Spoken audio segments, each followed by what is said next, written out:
Okay, here we are back in Legend of Heroes, Trails of Cold Steel.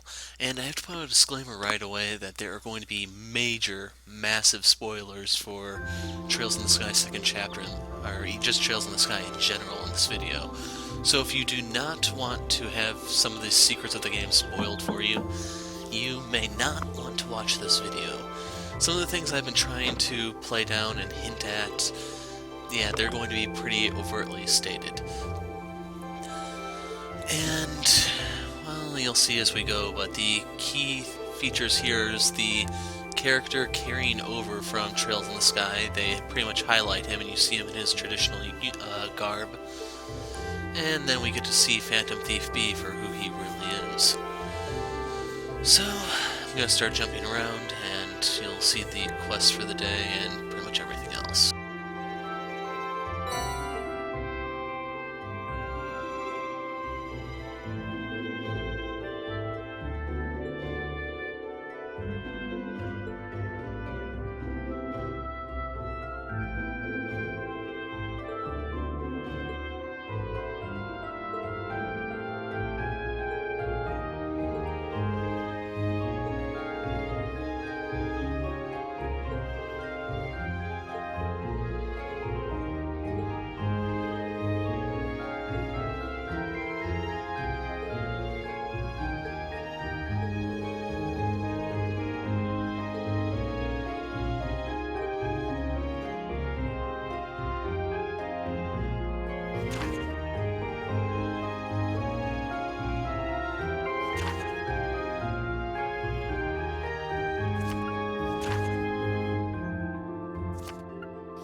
I recommend starting this quest after starting the Strega ones. It'll save you a couple minutes because, believe it or not, getting 2,000 steps in those shoes is not really that hard or time-consuming. Now, the reason why you want to do this quest is it does give you part of one of the sets that you need to get a ultimate weapon fragment. So if you want more than just the one ultimate weapon, then you need to do these quests. The ones in this line, I mean. And there's even more than that, since you have to do the fishing stuff as well as various shopping things. And I will show the shopping thing here as well. So, here we go.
As you can see right there, the kitty strap is part of a set, as is the various Mishi dolls.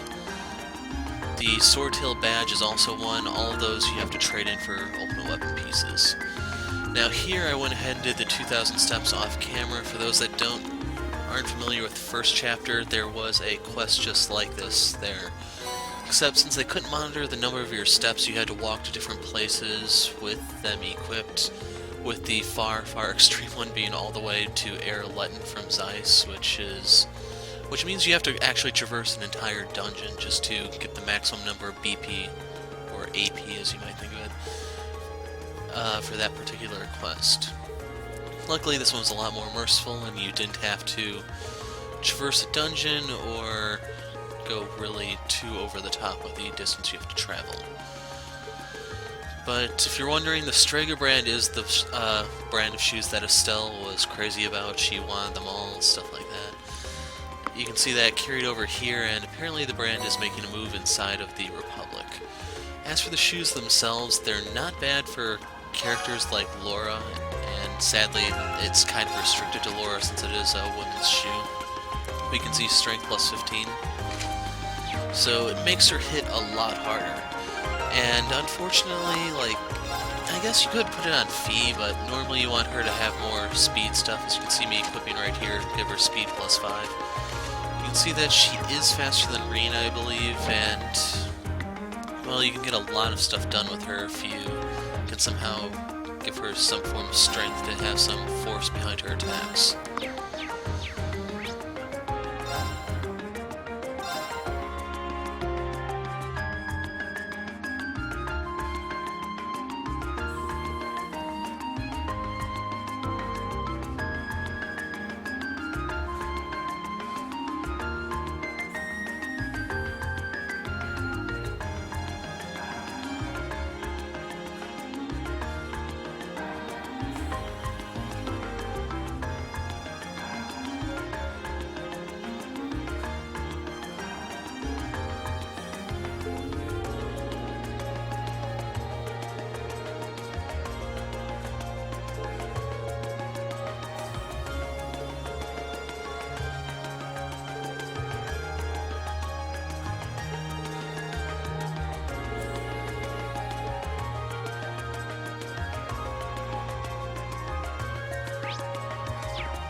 wonder when that mechanism was made. I'm guessing a few hundred years ago at least. Probably during the Dark Ages. Those were difficult times back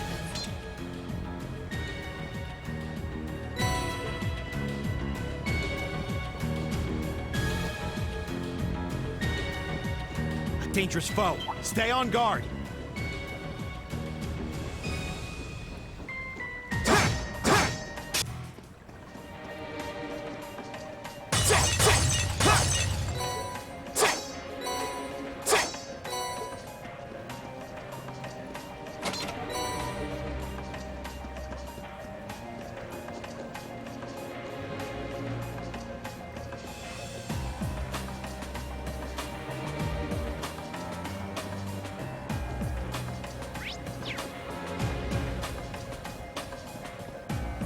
Oh, a treasure chest!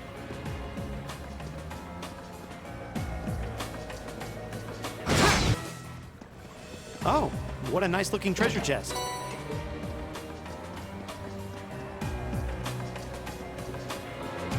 Dangerous foe. Stay on guard.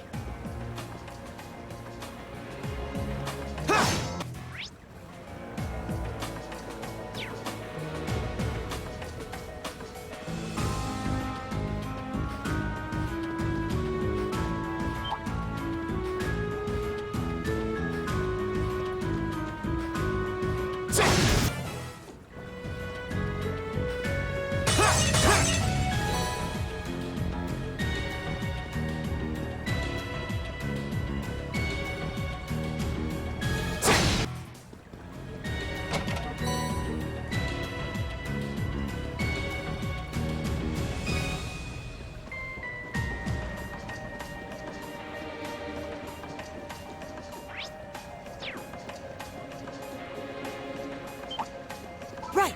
Leave it to me. Eat that!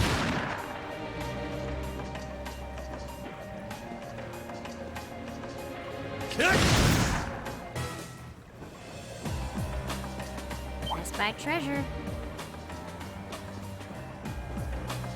My turn. Ha! Hi! Hi! Hi! Oh, what a nice looking treasure chest.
This area's full of water.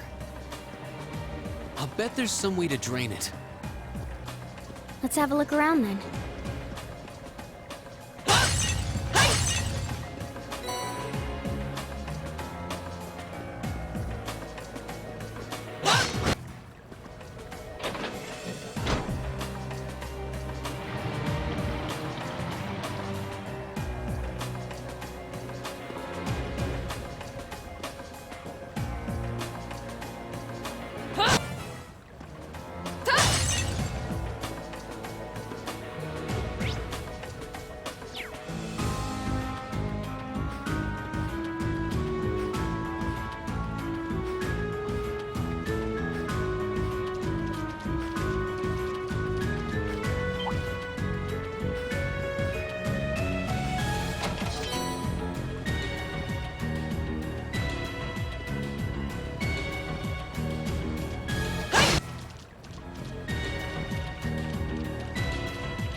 Is that a treasure chest?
Oh, a treasure chest!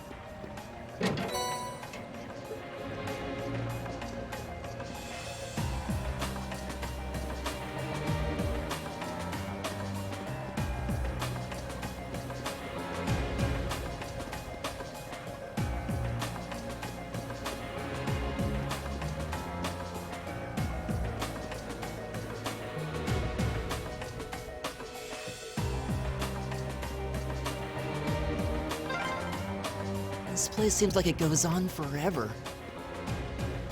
My father sure gave us a real humdinger of a job to deal with. Well, I'm sure we must be getting close now.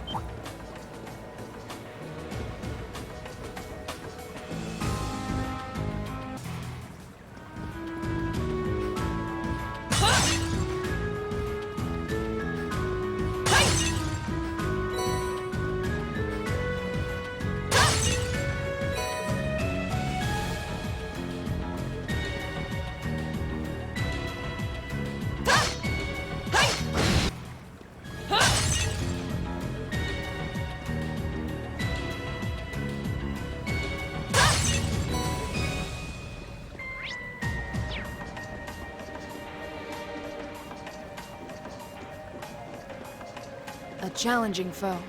We should engage it with care.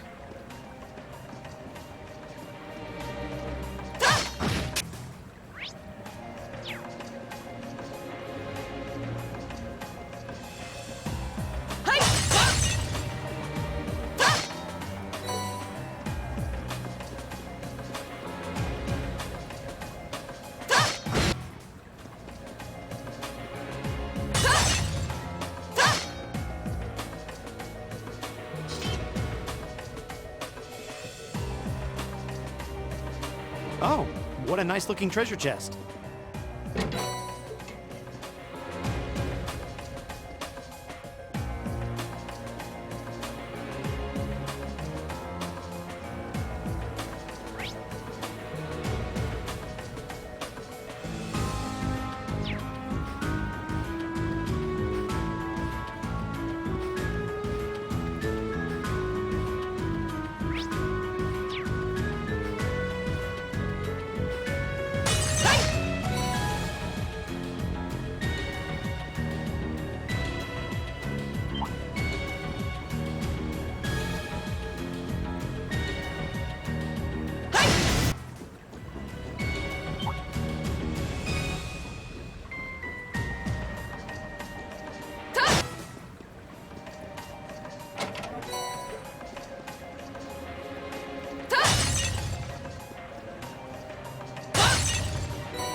treasure chest! Off-color treasure chest, you know what that means. So in this fight we have the spinner enemies. Those are just like the one extermination mission, except these are supposed to be like a different species or something like that. The important thing is those are those challenge enemies that you hear the characters kind of panic about throughout this dungeon, and here you can actually see what they can do. And you'll also see how dangerous my characters are with their new skills. Now, to put into context for you how little of a threat I consider these things, I put Elliot on the offensive even though he was going to do next to no damage, rather than using Resounding Beat, because they are that much of a pushover, I'd say. They're not as good to farm as the Rhinociders, but they're definitely no Blanc Chiefs. This is it! Right there you can see Finishing Blow come into play.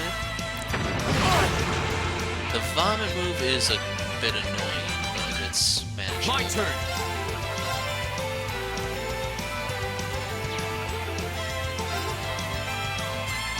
So right here I'm using Autumn Leaf Cutter to remove the Sharkodiles from the equation. It does delay their moves a little bit, and the other advantage is it repositions Rain so that I only have to worry about the Wondrous Vomit on one person. And here you can see Brilliant Spin in action. So yes, that entire side did drop and one of the enemies has been fainted. So that's Laura's new nasty trick, and when you combine that with Machius's, you can see how just large groups of enemy can just drop. Using Blue Lullaby again here, even though it really doesn't matter.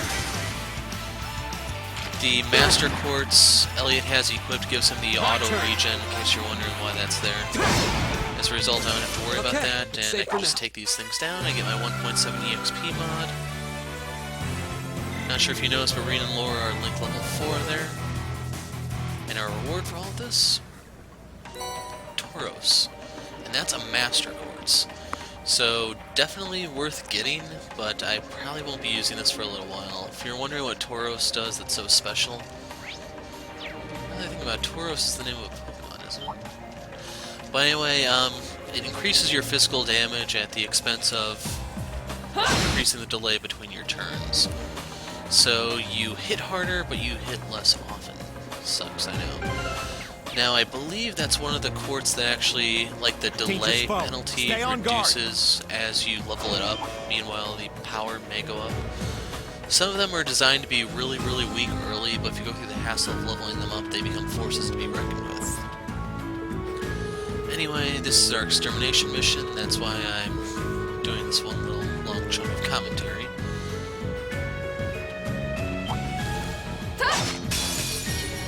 And we're in.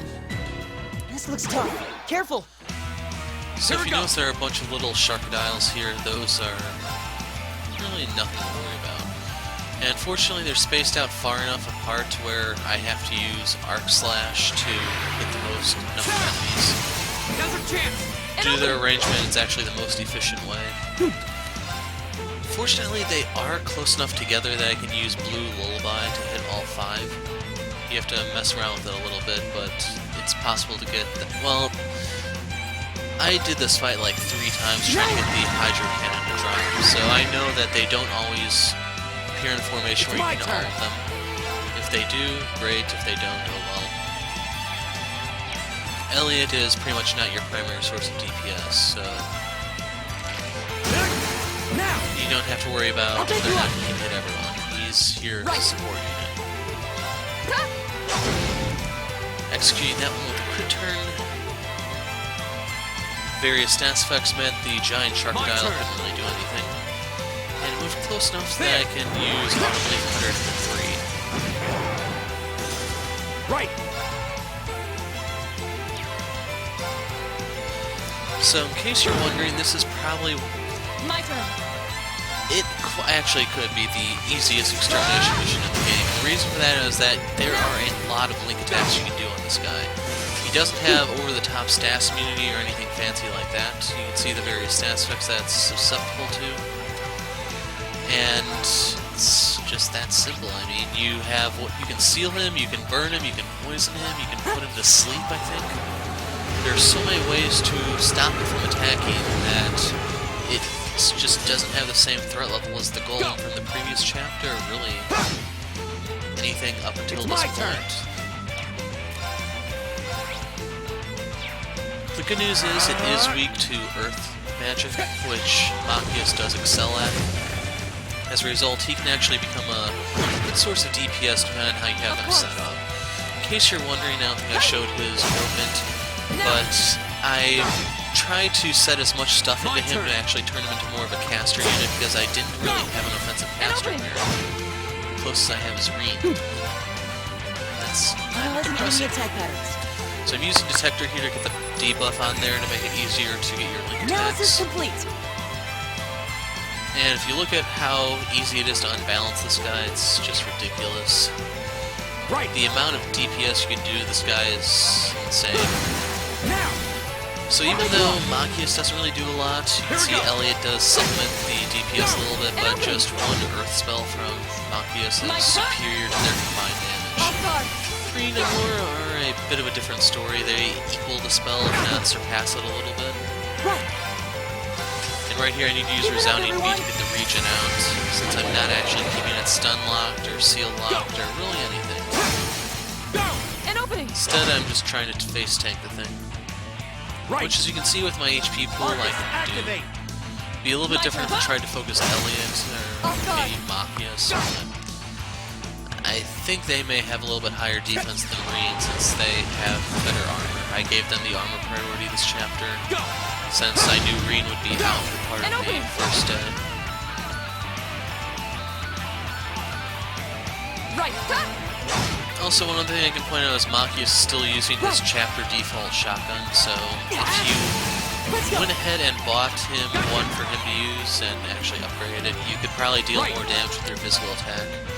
Depending on how you set him up, you can also further enhance that, because like I said, the way I have him set up is to actually emphasize his caster abilities. If you went to emphasize his physical strength like Reen and Laura, you could do better damage. But really at this point, you can see that everything is under control. It's just trying to cut through its massive HP pool without taking too much damage myself. Here we go. Not really a lot of strategy to be found here if you have the levels or equipment, but even if you don't, like I'm trying to show, you can use status effects here. There are multiple ways to actually keep this under control. Bad news here is that's going to get a crit. I was definitely concerned it might one-shot Elliot or something. As you can see, it does a lot. And in case you're wondering, the Vengeance is the level 4 link ability for Laura. She will counterattack for you. And right here, I'm trying to get the overkill bonus. It fails, if I remember.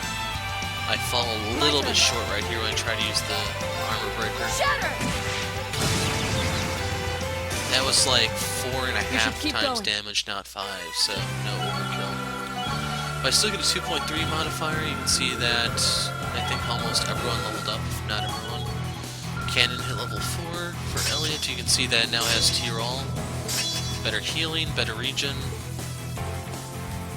We got a U material. I reloaded here to get the Hydro Cannon. And the Hydro Cannon course that it drops actually is not something special. You could very easily go without it. I don't know if I show it or not, but it's really, really lackluster. Even after I did get it, I didn't end up equipping it on anyone because it doesn't really give good stats and it's just a single spell. It's not good.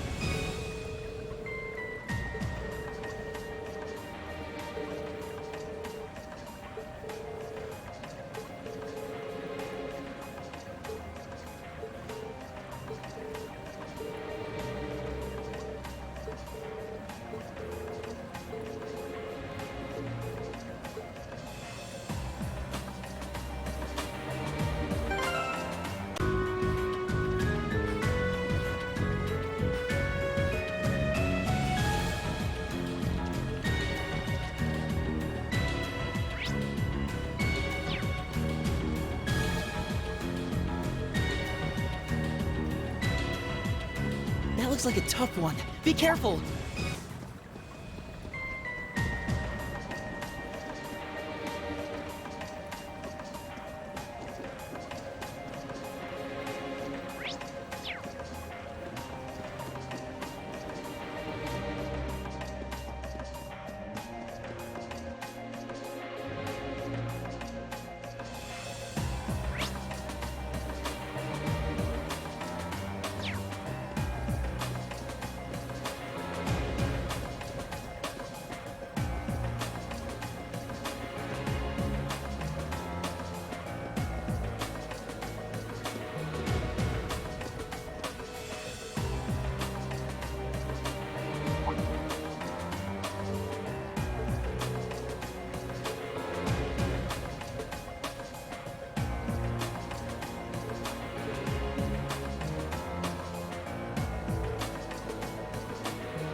That one looks annoying. Watch out.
Oh, there's the exit.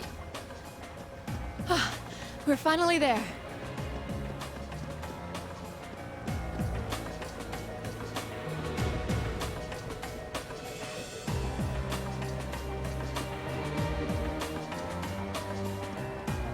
Huh? Is that a treasure chest?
There's a photo.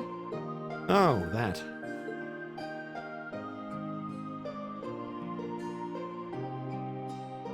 Aw, look at cute little Machius there. He looks like he had such a sweet disposition. Yeah, before he grew up to be a stubborn old nag. Stop nitpicking people's old family photos! Honestly. The governor looks the same as ever, though. Is that woman next to him your older sister or something? Close enough. She was a cousin on my father's side of the family. Since she lived quite close, she often came to visit. Our family was just my father and I, so having her around was a big help. The way you speak about her seems to imply you no longer see her. Did she get married and move away? She died around 6 years ago. Oh, I see. And that has something to do with why you hate the nobility, right?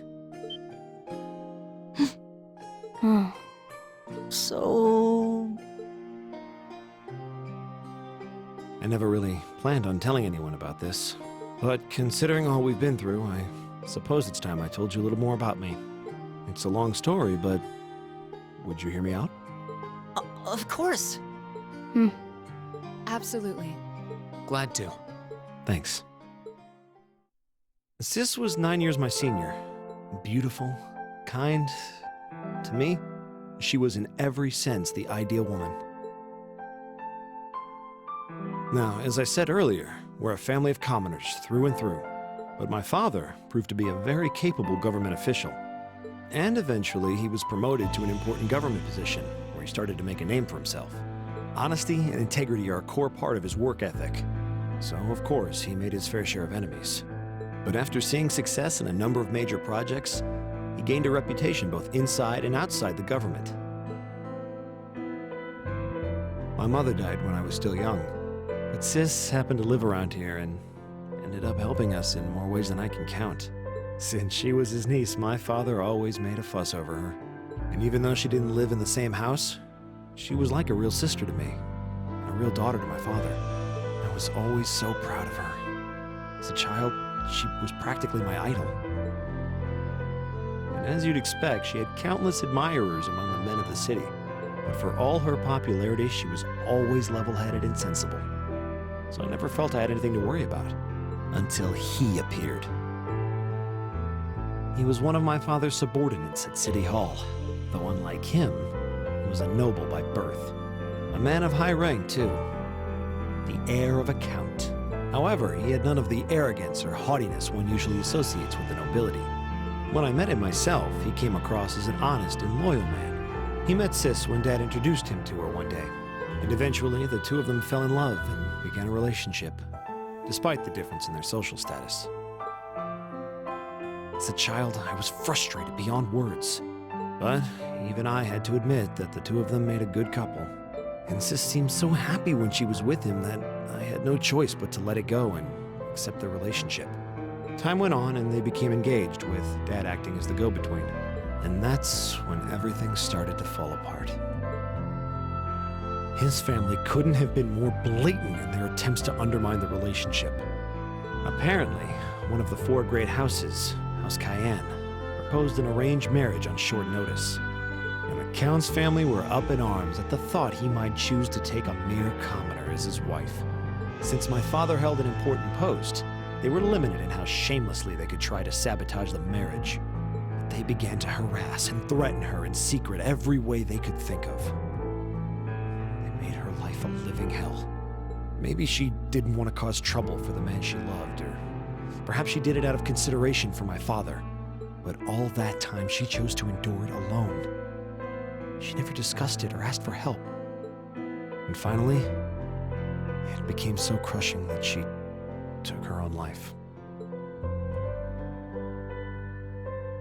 It was only afterward that my father and I learned what had really happened. It seems that at the very last, he had chosen to betray her love for him. But I told her, he said. I told her I'd treasure her as my mistress instead if she'd just accept that we couldn't be married. I just don't understand it. Why would she take her own life?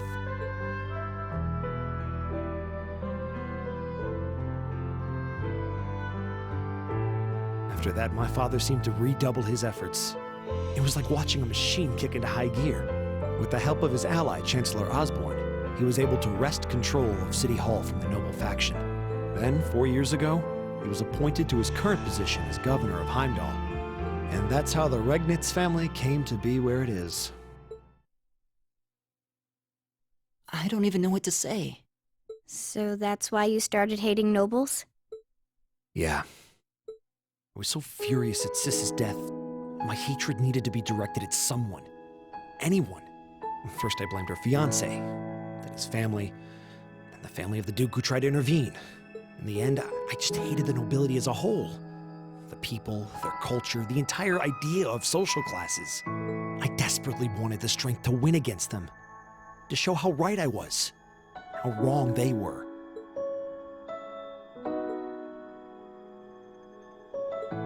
But deep down, I knew the truth about my hate.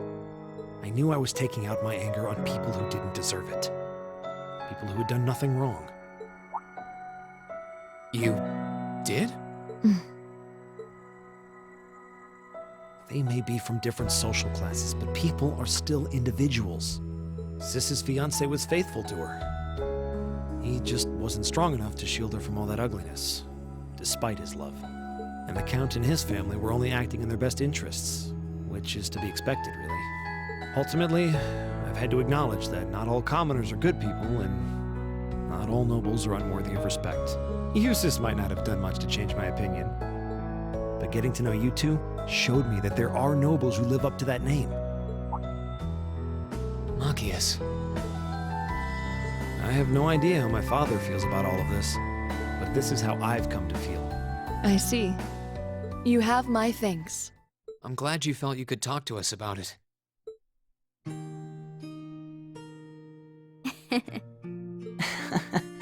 Still, I don't think it hurt to be a bit more honest with yourself. If you're willing to admit all of that, maybe you can find it in you to be friends with Eustace too. Are you kidding me? I might accept that not all nobles are bad, but that arrogant, self-centered fool can go choke on a palm. He's mocking me for spending so much time studying, or telling me I need to get out more. I don't think he goes quite that far. Besides, I don't think he does it on purpose. He doesn't mean any harm. That's the most irritating part! He does it without thinking! Well, that was a good coffee break, wouldn't you say?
Go!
So, those of you coming in here from Trails in the Sky second chapter, this may look familiar as hell. For those that aren't, you had to do one of the, well, you didn't have to, but you had one of these quests pretty much every chapter of the game, past the second one. Pretty much as soon as you meet Blanc, he's gunning for one of your, well, two of your party members, the prince and the princess. And he leaves the clues behind, and you have to find them to get the treasure in question. Unfortunately here it's actually a required quest, so this will actually reveal Phantom Thief B if you weren't already aware and weren't paying attention to what I'm saying, at me saying at various points of the game. It's him, it's him, it's him!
This park is so peaceful, it's easy to forget we're in the capital. I could take a nap here. Yeah, people love to come here to relax.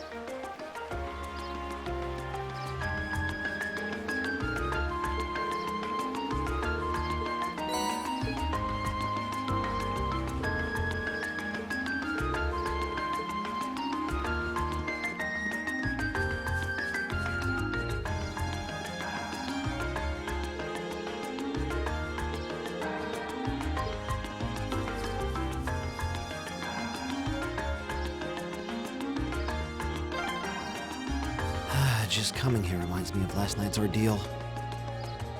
Sounds like you had a rough night.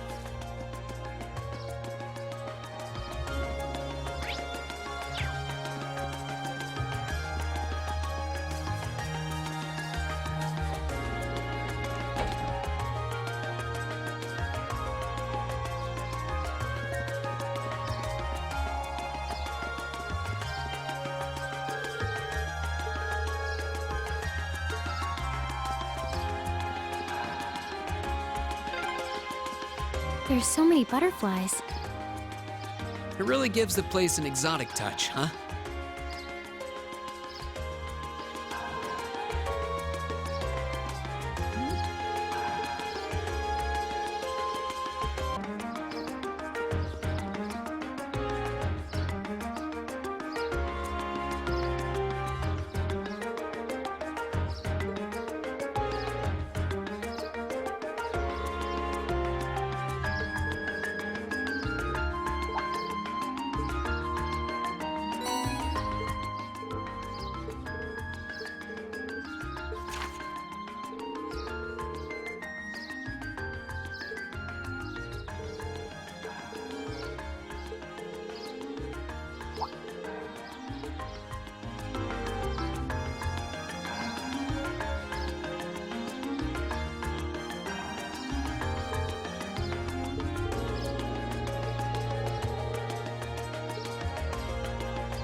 this is how Blanc looks in Trails in the Sky second chapter. You can see him with his mask now. So in case you're wondering why the group isn't actually... Well, you could argue that they don't try to stop him, but realistically speaking, they have no chance. Blanc is one of the enforcers of Ouroboros, and he actually could solo the entire team with his S-crafts. It's a tad over the top, yes, but he really is that annoying primarily, and then dangerous as a secondary.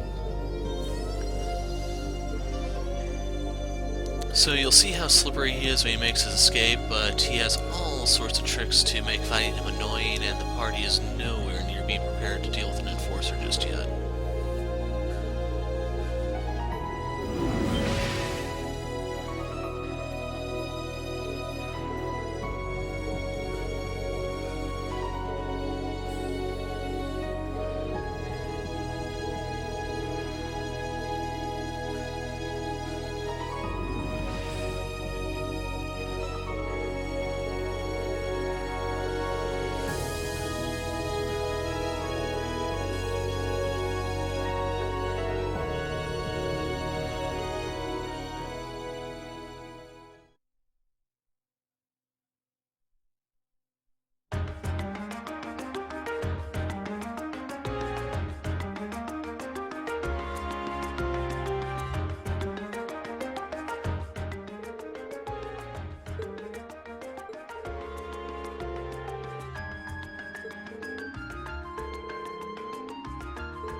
Okay, this is your last chance to turn around and stop.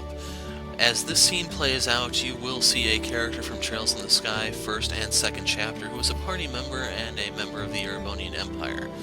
I have not really highlighted him at this point, but I have talked about him in minor detail.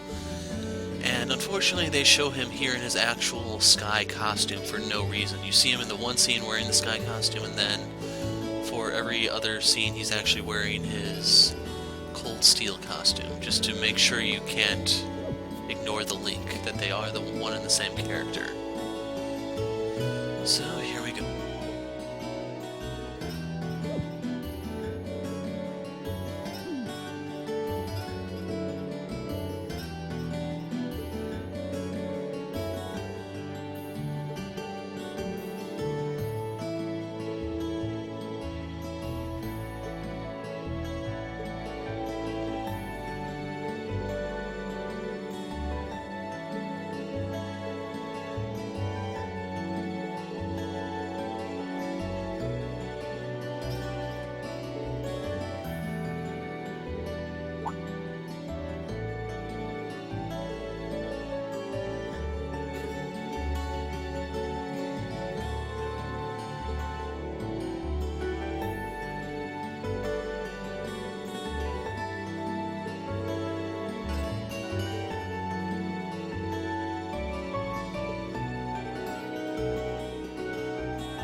Rain?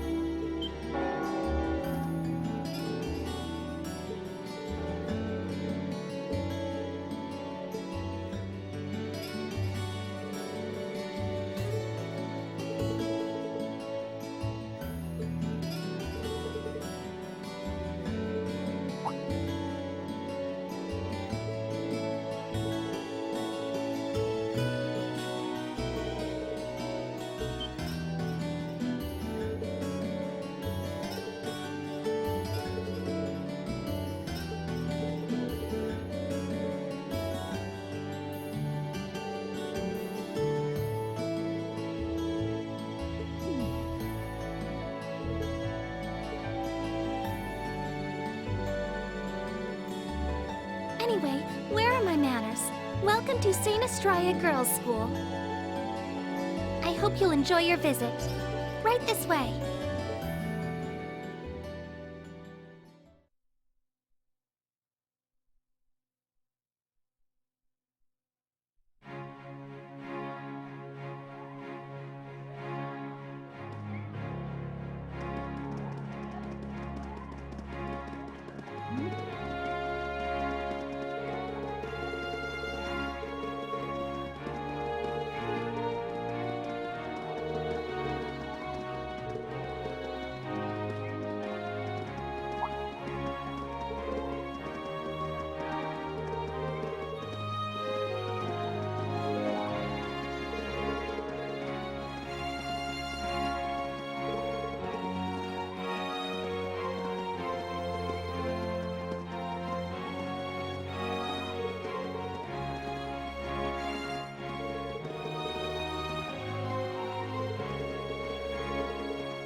What's in here? It looks like an indoor garden. This is the Academy's Rose Garden. The person who called you here is waiting inside. Who did call us here anyway? Whoever they are, they must have considerable social standing. Your Highness, I brought the guests. Thank you. Please show them in. Oh, No way. Hey, Elise, is that... You don't need to ask when you already know. Now, if you'll follow me.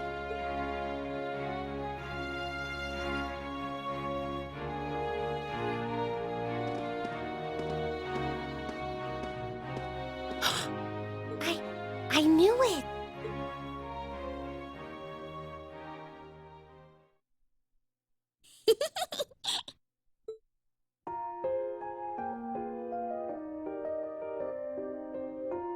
Welcome, ladies and gentlemen of Class 7. My name is Alfin. Alfin Rice Arner. It's a pleasure to meet all of you.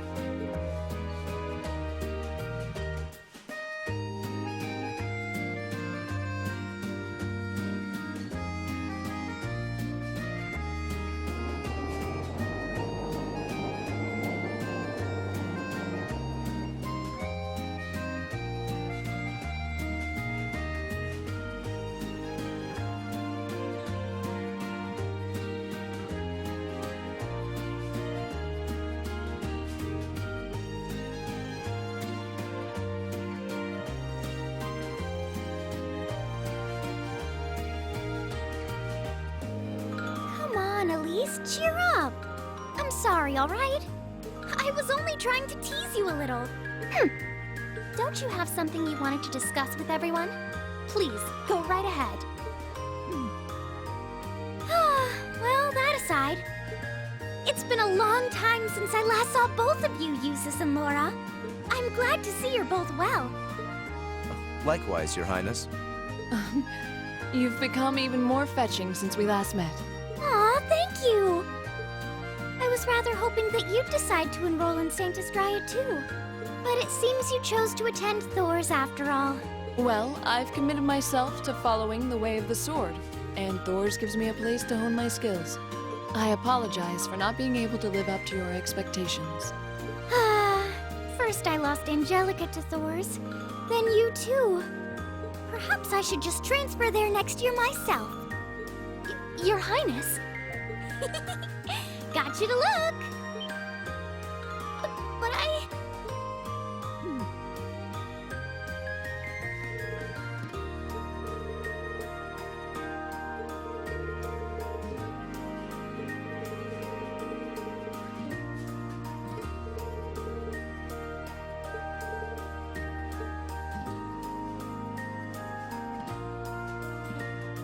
Please don't worry about me. Well, I still have much to learn before I feel like I deserve my status among the nobility. I've been blessed with wonderful friends, and I'm enjoying life here at the Academy.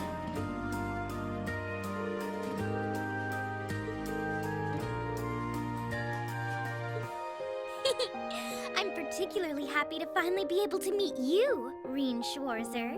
Elise has told me so much about you. Your Highness! I'm honored that you'd say so. Elise always mentions in her letters what a great friend she has. As her brother, I wanted to thank you for that. Reen? Oh, it's so refreshing. You're every bit the person Elise says you are. Perhaps even more so. Huh? Actually, I have a teensy-weensy favor to ask. Do you think I could join Elise in thinking of you as my dear brother as well? What? Your Highness! You see, Elise has spoken of you so often that in my heart, you've already come to feel like family. And now that I've had the opportunity to meet you, I fear I simply can't suppress these feelings any longer. I have two brothers already, of course, so I'm sure it won't take long to adjust. I couldn't possibly. I mean... That's enough, Your Highness. Aw, don't be so stingy. Surely it wouldn't hurt to share him with me a little. Anyway, that aside, the reason I called you here today was not to talk with me. There is someone else who would like to meet you. Why? It's not like we're famous. Who do you mean?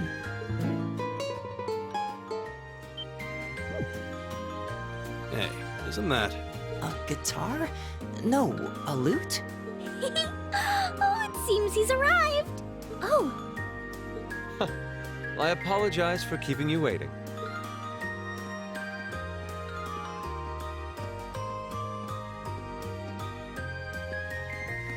it's a pleasure to see you again.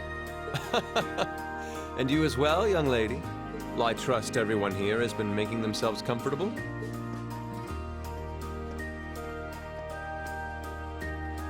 Who's this guy? I'm not sure, though I feel like I've seen him somewhere before. I serve as a music instructor in the hallowed halls of this fine academic institution. In truth, I am ever on the hunt for that elusive mayfly we call love. But that might raise eyebrows at a girls' school.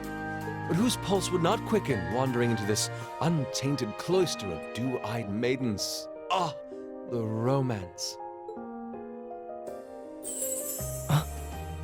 Could he be? Ow! I think that's quite enough. Any more of that and our guests may start edging toward the exit. Ah, I can always count on you to never miss a beat, my dear sister. Oh, wait. So this is... Whoa.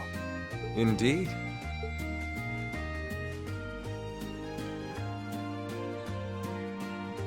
"'Tis I, Olivert Rice Arnold, also known by some unscrupulous individuals as the Debaucherous Prince.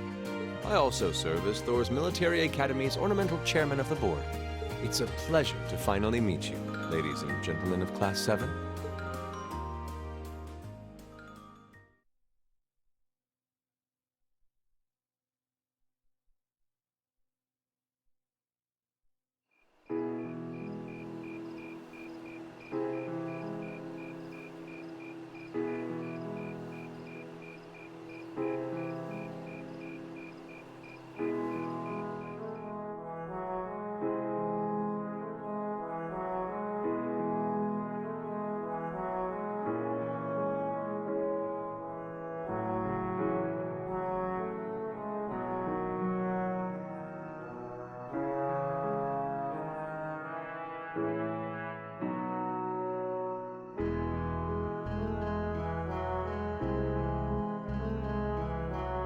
I have to admit, I was surprised to learn that you're the chairman of the board of directors, Your Highness.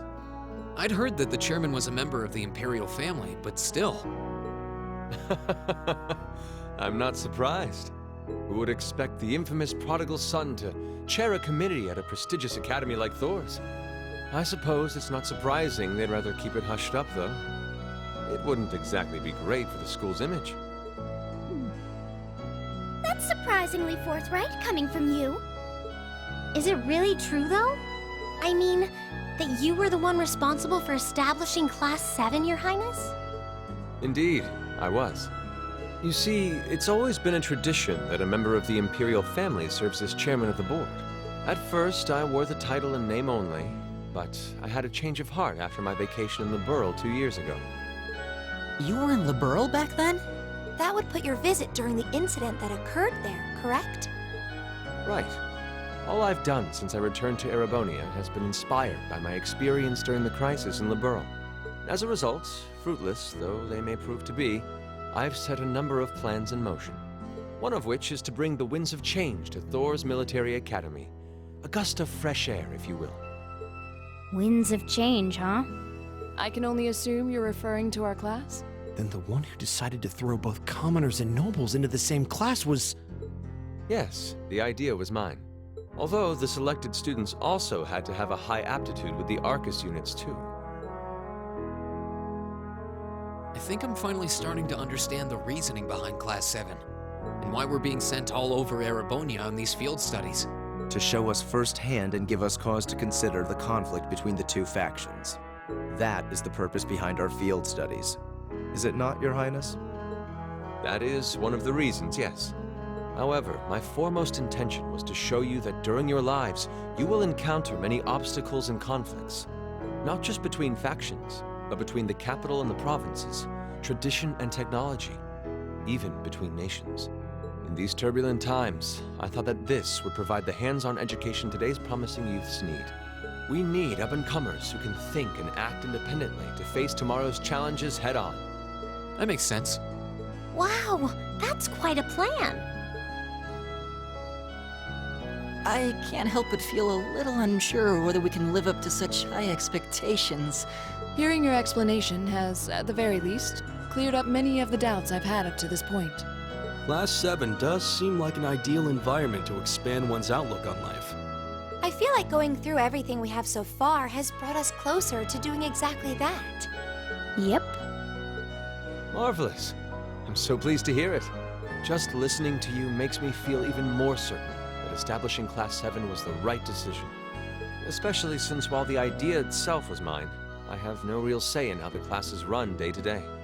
Even so, I still hope to meet all of you at least once, if only to tell you all this. That was when Alfin stepped in and offered to set up this little meeting. I see. Well, I could hardly refuse such a sincere request from my brother. But it also presented me a fine chance to finally meet Elise's beloved brother, as I've always wanted to. Your Highness! Thank you for taking the time to tell us all of this, Your Highness. I feel like now that I know, I want to live up to the promise you saw in Class 7. Thing is, am I right in assuming that Class 7 doesn't exist just to fulfill your progressive ideal? What do you... Oh? The board has its chairman, of course, but 3 directors besides. My older brother Rufus, Imperial Governor Karl Regnitz, and Irina Reinford of the Reinford Group. Oh, yeah. Now that you mention it, They do seem to have certain expectations for us. Precisely. As I mentioned, I no longer have anything to do with how Class 7 is run. That authority lies with the directors. As you're keenly aware, Rufus and Governor Regnitz sit on opposite sides of the factional divide. And while Chairman Irina is mostly involved with Class 7's technology, like the Arcus, her intentions are a mystery to me. And it's those 3 who decide where you'll travel for your field studies. Is that right? When you put it that way, it does make it seem like some kind of bargaining is taking place behind the scenes. It was one of the conditions they gave in exchange for allowing Class 7 to be established. I'll admit, I hesitated to allow it, but I decided to place my hopes in you. We believed then, as we still do, that one day you all will be a great light that can push back the darkness of this country. Well, I suppose when I put it that way, it sounds positively heroic. But that's just me. Don't feel too pressured by it. You're students, first and foremost. Reach out and grab that fragrant rose of school life. Join a club. Eat cheap food with your friends at midnight. Fall in love. We live but once. Make your youth count. You know, it's weird, but hearing you say that kind of takes a load off my mind.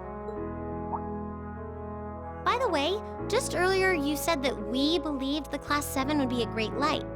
Is there someone else involved with Thor's who shares your vision for our class, Your Highness? There is. Principal Van Dyke. I once attended Thor's myself and studied under him. He gave my proposal to establish Class 7 his full backing. I see. He's been particularly considerate toward us ever since we arrived at the Academy. While he has no direct control over the running of the Academy, he does preside over the board meetings. And above all, he's the one who assembled an excellent team to give you first-rate training. An excellent team, you say? Are you referring to Instructor Sarah?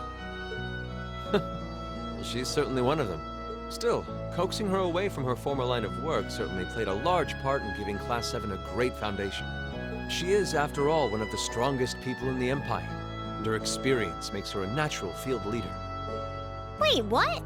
Instructor Sarah? One of the strongest people in Erebonia?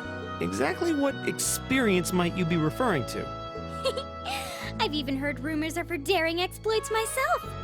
She was known as the Purple Lightning. Doesn't that sound exciting? Wait, Purple Lightning? I knew it. If you two have heard of it, it must be a household name among martial artists. That's right, though I've just heard it in passing. Ah, that young ace of the Erebonian Bracer Guild, and one of the Empire's most famous bracers. She has a history full of brave feats and dangerous deeds. She was even the youngest bracer to achieve A-rank status. Back then, she was known as the Purple Lightning. Now, you know her simply as your homeroom teacher. So yeah, I don't really understand why they showed Olivert in his Olivier costume before putting him back in his red coat, but yeah, that's kind of a spoiler for those of you that wanted to go back to play Trails in the Sky. You can see that the Erebonian spy in the midst was the prince the entire time. And it also puts in context who Mueller Vander is and everyone else, since the prince obviously can't travel entirely alone.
Drinks are on me someday.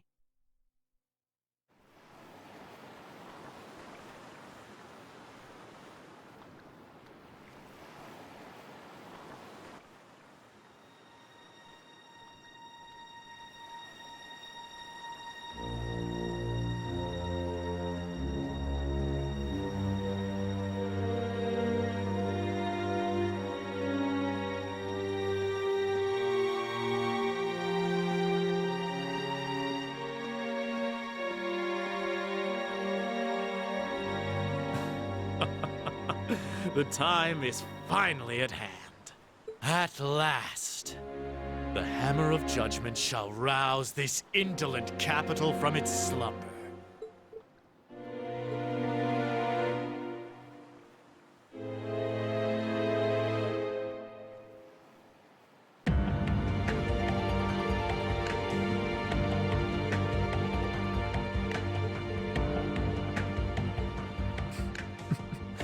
There's nothing to fear. As long as I have this flute, not even the railway military police stand a chance of stopping us. Tomorrow, the people of this land will at last know our name. My dear comrades, I shall be counting on you all.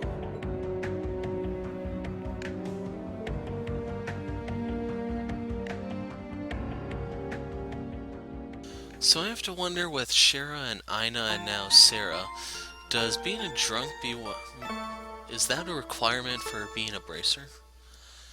But anyway, we're done here. I'm the Hero of Light. Thanks for watching, and goodbye.